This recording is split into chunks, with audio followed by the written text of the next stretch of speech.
देश के 9 राज्यों में मानसून पहुंच चुका है। 24 मई को केरल, कर्नाटक, तमिलनाडु, पुदुचेरी को कवर करने के बाद मानसून ने 25 मई को पूरा गोवा और महाराष्ट्र के कुछ हिस्से समेत मिजोरम, मणिपुर, नागालैंड को किया है कवर। प्रधानमंत्री नरेंद्र मोदी सोमवार और मंगलवार को गुजरात दौरे पर हैं। ऑपरेशन सिंदूर के बाद राज्य में ये उनका पहला दौरा है। वे पहले वडोदरा पहुंचे, यहां रोड शो के बाद दाहोद का दौरा किया और पीएम ने यहां 9000 हॉर्स पावर इंजन का किया लोकार्पण।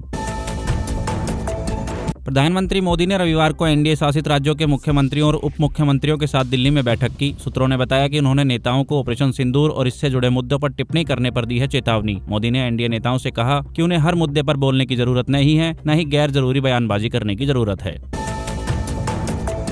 झारखंड और लातेहार जिले के करमखाड़ और दोना के बीच जंगल में रविवार देर रात को सोमवार सुबह तक पुलिस और नक्सलियों के बीच मुठभेड़ हुई। इसमें 5 लाख रुपए का इनामी नक्सली कमांडर मनीष यादव को पुलिस ने मार दिया है। वहीं 10 लाख रुपए के इनामी नक्सली कुंदन खेरवार को गिरफ्तार किया गया है।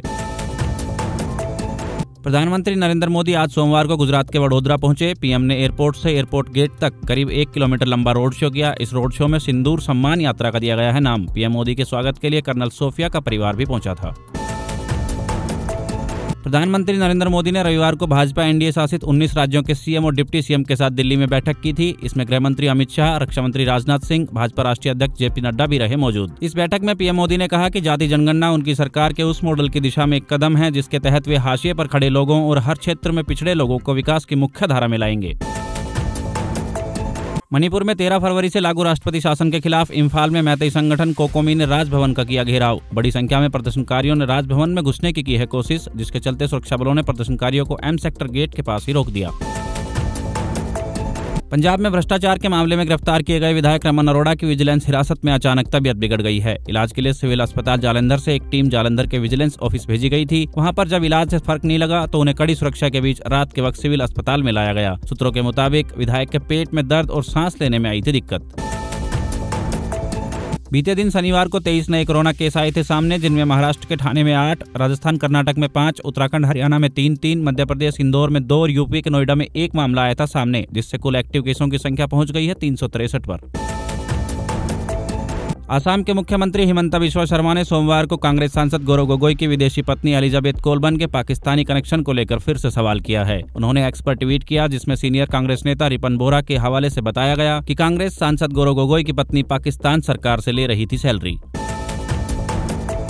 हरियाणा के गुरुग्राम के एक एसएचओ पर 30 हजारीकोट की लेडी एडवोकेट से दिल्ली में रेप, उत्पीड़न और अमानवीय व्यवहार की शिकायत कराई गई है दर्ज। लेडी एडवोकेट का कहना है कि एसएचओ ने उसे पूछताछ के बहाने रात 3 बजे तक थाने में बैठाया, उसे धमकाया कि तुम गुड़गांव में खड़ी हो, दिल्ली में नहीं, तुम्हें हमारी ताकत का नहीं पता, मैं जो चाहूं करूंगा।